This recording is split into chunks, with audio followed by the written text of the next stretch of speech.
الرحمن الرحیم صراط مستقیم کورس سبق نمبر 3 قرآن باری تعالیٰ کا تعارف۔ الحمدللہ رب العالمین الرحمن الرحیم مالک یوم الدین ایاک نعبد و ایاک نستعین۔ آج کا سبق صرف اتنا ہی ہے۔ الحمدللہ رب العالمین، تمام تعریف اللہ تبارک و تعالیٰ کے لیے ہے جو سارے جہان کا پالنے والا ہے۔ پوری دنیا کی پرورش کرنے والی ذات اللہ کی ہے۔ کیڑے مکوڑے، جانور، انسان، جن، فرشتے، سب کی پرورش کرنے والی ذات اللہ کی ہے۔ ہم کسی کو روزی نہیں دیتے، اللہ کے علاوہ کوئی اور ایسی ذات موجود نہیں ہے کہ دنیا کے سلسلے میں کوئی ایک کام بھی کر سکے، یعنی تو کوئی نئی چیز پیدا کر سکے یا کسی کو ذرہ برابر روزی دے سکے۔ دنیا میں کوئی ایسا موجود نہیں ہے۔ دوسری صفت بیان، اللہ کی صفت بیان کر رہے ہیں الرحمن الرحیم۔ اللہ تبارک و تعالیٰ رحمان ہے اور رحیم ہے۔ رحمان اور رحیم بظاہر لگتا ہے دونوں کے ایک ہی مطلب ہیں، لیکن ہلکا سا فرق ہے۔ رحمان کی جو صفت ہے، بہت رحم کرنا اللہ تبارک تعالیٰ کی، یہ صفت عام ہے۔ اللہ تبارک و تعالیٰ دنیا میں مسلمانوں پر بھی رحم کر رہا ہے اور کافروں پر بھی رحم کر رہا ہے۔ مسلمانوں کو بھی کھلا رہا ہے، کافروں کو بھی کھلا رہا ہے۔ مسلمانوں کو بھی اپنی زمین پر چلنے کا حق دیا ہے، کافروں کو بھی اپنی زمین پر چلنے کا حق دیا ہے۔ وہ بھی چین سکون کی زندگی کاٹ رہے ہیں، مسلمان بھی زندگی کاٹ رہے ہیں۔ یعنی یہ رحمان کی جو صفت ہے یہ عام ہے، اور رحیم جو صفت رحیم ہے یہ اللہ تبارک و تعالیٰ کی یہ صفت مسلمانوں کے لیے خاص ہے۔ یعنی آخرت میں مسلمانوں کے ساتھ اللہ تبارک و تعالیٰ درگزر کا معاملہ فرمائیں گے، رحم کا، کرم کا معاملہ فرمائیں گے۔ تو وہ جو معاملہ رحیم کا معاملہ ہوگا یہ صرف مسلمانوں کے ساتھ خاص ہوگا۔ تو یوں کہہ سکتے ہیں رحمان یہ عام ہے اور رحیم خاص ہے۔ یہ مسلمانوں کے ساتھ میدان محشر میں کیا جائے گا، اور رحمان کا مطلب یہ ہے کہ اللہ تبارک و تعالیٰ کی رحمت عام ہے، یہاں پر سب کو جینے کا، کھانے پینے کا، رہنے کا حق دیا ہے۔ مالک یوم الدین، مالک ہے بدلے کے دن کا، قیامت کے دن کا مالک ہے، میدان محشر کا مالک ہے۔ وہاں پر اللہ تبارک و تعالیٰ کے سوا کوئی اور بگڑی بنانے والا نہیں ملے گا۔ اللہ تبارک و تعالیٰ جس کو چاہیں گے اس کو بخش دیں گے، جس کو چاہیں گے نہیں بخشیں گے، جس کو چاہیں گے جنت میں ڈال دیں گے، جس کو چاہیں گے جہنم میں ڈال دیں گے۔ وہاں پر اللہ تبارک و تعالیٰ عدل کا معاملہ اگر فرمائیں گے تو معاملہ ہمارا پھنس سکتا ہے۔ اللہ تبارک و تعالیٰ حاکم ہیں، جج نہیں ہیں۔ اللہ تبارک و تعالیٰ کیا ہے؟ حاکم ہیں، جج نہیں ہیں۔ جج کا مطلب یہ ہوتا ہے قانون کے مطابق فیصلہ سنا دینا، اور حاکم کا مطلب یہ ہوتا ہے، قانون ساز کا مطلب یہ ہوتا ہے کہ وہ جس طرح چاہے جس کو جہاں ڈال دے، اس کو اتھارٹی ہوتی ہے۔ تو اللہ تبارک و تعالیٰ جج نہیں ہے بلکہ وہ حاکم ہیں۔ وہ جس کو چاہیں جنت میں ڈال دیں بغیر حساب کتاب کے، جس کو چاہے جہنم میں ڈال دیں۔ اللہ کو مکمل جو ہے اتھارٹی ہے، وہ حاکم ہیں۔ چاہے ہمارا حساب لیں یا نہ لیں، اللہ تبارک و تعالیٰ کے اختیار میں ہے۔ کس گناہ پر پکڑ کریں، کس گناہ پر پکڑ نہ کریں، یہ اللہ تبارک و تعالیٰ کے اختیار میں ہے۔ اور جج کے ذمہ ضروری ہوتا ہے کہ وہ قانون کے حساب سے فیصلہ کرے۔ تو اللہ تبارک و تعالیٰ جج نہیں بلکہ حاکم ہیں۔ ایاک نعبد و ایاک نستعین، بندہ کہتا ہے ایاک نعبد، ہم آپ ہی کی عبادت کرتے ہیں، و ایاک نستعین، اور آپ ہی سے ہم مدد چاہتے ہیں۔ اور ہونا بھی یہی چاہیے کہ عبادت جو ہے صرف اور صرف اللہ کی ہونی چاہیے، اللہ کے علاوہ کسی اور کی عبادت نہیں ہونی چاہیے، اللہ کے علاوہ کسی اور کے لیے سجدہ نہیں ہونا چاہیے، اللہ کے علاوہ کسی اور کے لیے بندگی نہیں ہونی چاہیے۔ اس سے یہ بات سمجھ میں آئی کہ اللہ کے علاوہ کسی اور کو نہیں پوج سکتے۔ اگر اللہ کے علاوہ کسی اور کو قابل پوج سمجھتے ہیں، قابل عبادت سمجھتے ہیں، کسی اور کو معبود سمجھتے ہیں، کسی کے لیے سجدہ کرتے ہیں، تو یہ جائز نہیں ہے۔ جو اللہ تبارک و تعالیٰ کے ساتھ شرک ہے، جیسا کہ قرآن کہہ رہا ہے وَإِيَّاكَ نَسْتَعِينُ، اور ہم آپ ہی سے مدد چاہتے ہیں۔ بندہ کیا کہہ رہا ہے؟ ہم آپ ہی سے مدد چاہتے ہیں۔ تو مدد بھی صرف اللہ سے مانگنی چاہیے، اللہ کے علاوہ کسی اور سے مدد نہیں مانگنا چاہیے۔ المدد یا غوث اعظم، یہ بھی نہیں کہنا چاہیے۔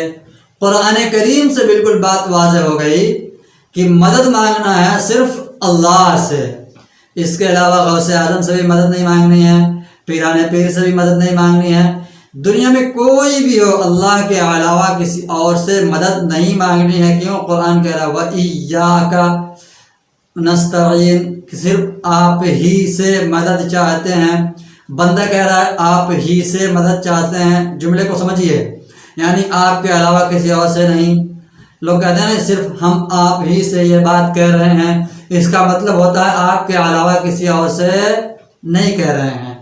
تو پھر بندہ نماز میں کھڑے ہو کر کے جھوٹ بول رہا ہے کہ ہم آپ ہی سے مدد چاہتے ہیں، اور باہر آ کر کے تمام طرح کی خرافاتیں ہوتی ہیں، فلاں بھی ہمارا کام بنا سکتا ہے، ہم اس سے بھی مدد مانگتے ہیں، اور جگہ مزاروں پہ چلے جاتے ہیں مدد حاصل کرنے کے لیے۔ اس کا مطلب یہ ہوا کہ ہم نماز میں کھڑے ہو کر کے اللہ سے جھوٹ بول رہے ہیں۔ اس لیے ہمیں ان تمام چیزوں سے بچنا چاہیے۔ اب نمبر ہے حدیث کا، 40 احادیث یاد کرنے کی فضیلت۔ عن ابی الدرداء قال قال رسول اللہ صلی اللہ علیہ وسلم من حفظ على امتی 40 حدیثا فی امر دینها بعثہ اللہ فقیہا وکنت له یوم القیامت شافعا وشہیدا۔ مشکات کتاب العلم۔ ترجمہ، حضرت ابو درداء رضی اللہ تعالیٰ عنہ فرماتے ہیں کہ رسول اللہ صلی اللہ علیہ وسلم نے فرمایا، میری امت میں سے جو شخص دین کے بارے میں 40 حدیث یاد کرے گا، اللہ تعالیٰ اس کو قیامت کے دن فقیہ بنا کر اٹھائیں گے، اور میں قیامت کے دن اس کے لیے سفارش کروں گا، گواہی دوں گا۔ کتنی بڑی فضیلت ہے۔ اللہ کے پیارے حبیب صلی اللہ علیہ وسلم کیا فرما رہے ہیں کہ ہمارے لیے، اللہ کے پیارے حبیب صلی اللہ علیہ وسلم فرما رہے ہیں کہ دین کے لیے کوئی 40 حدیث اگر یاد کر لیتا ہے تو اللہ کے پیارے حبیب صلی اللہ علیہ وسلم فرما رہے ہیں اللہ تعالیٰ اس کو قیامت کے دن فقیہ بنا کے اٹھائے گا، اور خود اللہ کے پیارے حبیب صلی اللہ علیہ وسلم اس کی شفاعت کریں گے، اور جس کو حضور کی شفاعت نصیب ہو جائے اس کے لیے کتنی خوش قسمتی کی بات ہے۔ اس لیے ہر سبق میں ایک حدیث ہے، اس لیے میں نے کہا کہ آپ ایک ایک حدیث یاد کرتے جائیں، آسانی کے ساتھ جو ہے پوری حدیثیں یاد ہو جائیں گی۔ اب نمبر ہے عقیدے کا۔ عموم قدرت باری تعالیٰ، اللہ تعالیٰ اپنے کیے ہوئے فیصلوں کو تبدیل کرنے پر قادر ہیں، اگرچہ وہ اپنے فیصلوں کو بدلتے نہیں۔ یعنی اللہ تعالیٰ کوئی فیصلہ کیے، مکمل طور پر وہ قدرت رکھتے ہیں کہ اس فیصلے کو بدل دیا جائے، لیکن ایسا اللہ تبارک و تعالیٰ کرتے نہیں ہیں۔ لیکن کرتے نہیں ہیں اس کا مطلب نہیں ہے کہ اللہ تبارک و تعالیٰ عاجز ہیں یا کر نہیں سکتے۔ اللہ تبارک و تعالیٰ کی قدرت ہر چیز پر ہے، اپنے فیصلے کو بدل بھی سکتے ہیں، اگرچہ اللہ تبارک و تعالیٰ اپنے فیصلے کو بدلتے نہیں ہیں۔ تقدیر باری تعالیٰ، کیا مطلب اس کا؟ اس دنیا میں جو کچھ بھی ہوتا ہے، جو کچھ بھی ہونا ہے، اللہ تبارک و تعالیٰ کے علم میں ہے، یہ ہمارا عقیدہ ہونا چاہیے۔ دنیا کا ایک پتا بھی اللہ کے حکم کے بغیر، اللہ کے علم کے بغیر نہیں ہلتا ہے۔ اب یہاں تھوڑی سی باریکی سمجھنی ہے۔ تقدیر جو ہے حکم الہی کا نام نہیں ہے، تقدیر جو ہے امر الہی کا نام نہیں ہے، تقدیر نام ہے علم الہی کا۔ یعنی اللہ تبارک و تعالیٰ میں کے علم میں یہ بات ہوتی ہے کہ بندہ کو ہم یہ اتھارٹی دے رہے ہیں، یہ چھوٹ دے رہے ہیں، تو اس کے بعد بندہ یہ گناہ کرے گا، یہ گناہ کرنے کے بعد بندہ پھر جہنم میں چلا جائے گا۔ یہ اللہ کے علم میں ہوتا ہے، نہ کہ یہ اللہ تبارک و تعالیٰ اس کا حکم دیتا ہے، اور نہ ہی اللہ تبارک و تعالیٰ کی اس پر رضامندی ہوتی ہے۔ مثال کے طور پر کوئی سوسائڈ کر لے، خودکشی کر لے، تو لوگ کہتے ہیں کہ لکھا تھا تبھی تو کر لیا، پھر اس میں گناہ کیوں مل رہا ہے؟ جب لکھا تھا تبھی تو کیا، اللہ اگر نہ چاہتا تو نہیں ہوتا۔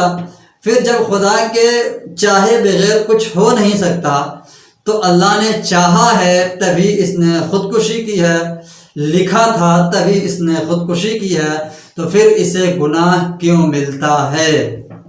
ایک بڑا سوال ہے۔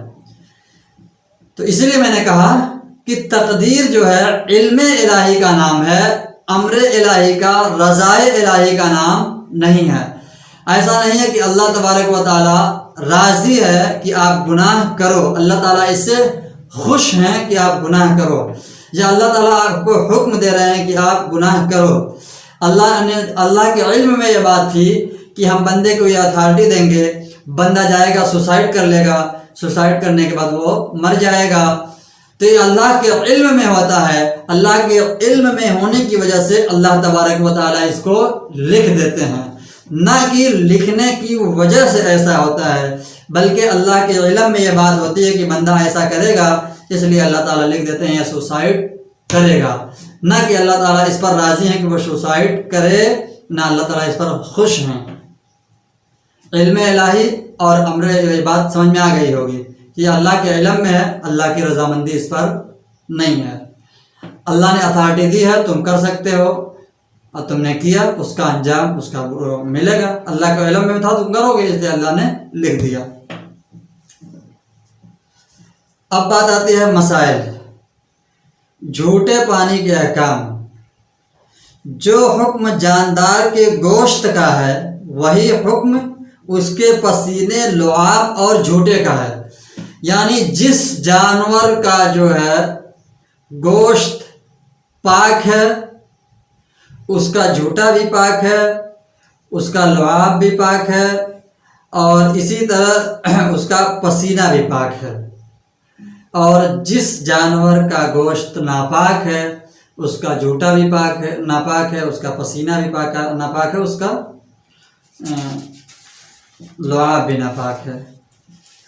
انسان اور گھوڑے کا پسینہ، لعاب اور جھوٹا پاک ہے، اگرچہ انسان کا گوشت کھانا جائز نہیں ہے، گوشت بنفس نفیس پاک ہے لیکن کھانا جائز نہیں ہے۔ اس طرح گھوڑے کا گوشت بھی پاک ہے، اس لیے اس کا پسینہ بھی پاک ہے، اس کا لعاب بھی پاک ہے، اور اس کا جھوٹا بھی پاک ہے۔ اب بلی کا جھوٹا جو ہے پاک ہے، لیکن اس سے طہارت حاصل کرنا مکروہ تنزیہی ہے۔ بلی کے جھوٹے کے سلسلے میں تھوڑی تفصیل ہے۔ بلی اگر فوراً چوہا کھا کر کے آئی ہے اور اس کے منہ میں اثر دکھ رہا ہے چوہا کھانے کا، تو پھر اس کا جھوٹا جو ہے پاک نہیں ہے۔ اگر بلی چوہا کھا کر کے نہیں آئی ہے لیکن بہت دیر بعد اس کے بعد اس نے بہت ساری چیزیں کھا پی لی ہیں، اس کا اثر زائل ہو گیا، تب اس کا جھوٹا جو ہے پاک ہے، اور اس سے پاکی حاصل کرنا مکروہ تنزیہی ہے۔ چوہا، سانپ اور چھپکلی وغیرہ کا جھوٹا مکروہ ہے۔ اس کا جھوٹا مکروہ تو ہے، مکروہ ہے، ناپسندیدہ ہے، لیکن اس کو استعمال نہیں کرنا چاہیے کیونکہ ان کے زہر کا خطرہ ہے۔ سانپ کے اندر بھی زہر ہوتا ہے، چھپکلی کے اندر بھی زہر ہوتا ہے، ان کا جھوٹا اگر ہو تو استعمال نہیں کرنا چاہیے۔ یہ نہ سمجھا کہ چلو مکروہ ہی تو ہے، استعمال کرنے نہیں کرنا چاہیے، جان جانے کا خطرہ ہے، اس لیے ان کا جھوٹا استعمال نہیں کرنا چاہیے۔ اس لیے گدھے اور خچر کا جھوٹا مشکوک ہے، یعنی پاک تو ہے لیکن اس بات میں شک ہے کہ نامعلوم اس سے طہارت حاصل ہوتی ہے یا نہیں۔ گدھے اور خچر کا جھوٹا مشکوک ہے۔ مشکوک ہونے کا مطلب یہی ہے کہ پاک اور ناپاک ہونے میں شک ہے، یا وہ خود پاک تو ہے لیکن پاک کرے گا یا نہیں کرے گا اس بارے میں شک ہے۔ اس لیے اگر اس کے علاوہ پانی موجود ہو تو وہ استعمال کریں، اس پانی کا استعمال نہ کریں۔ مسنون دعا، بیت الخلاء میں جانے کی دعا۔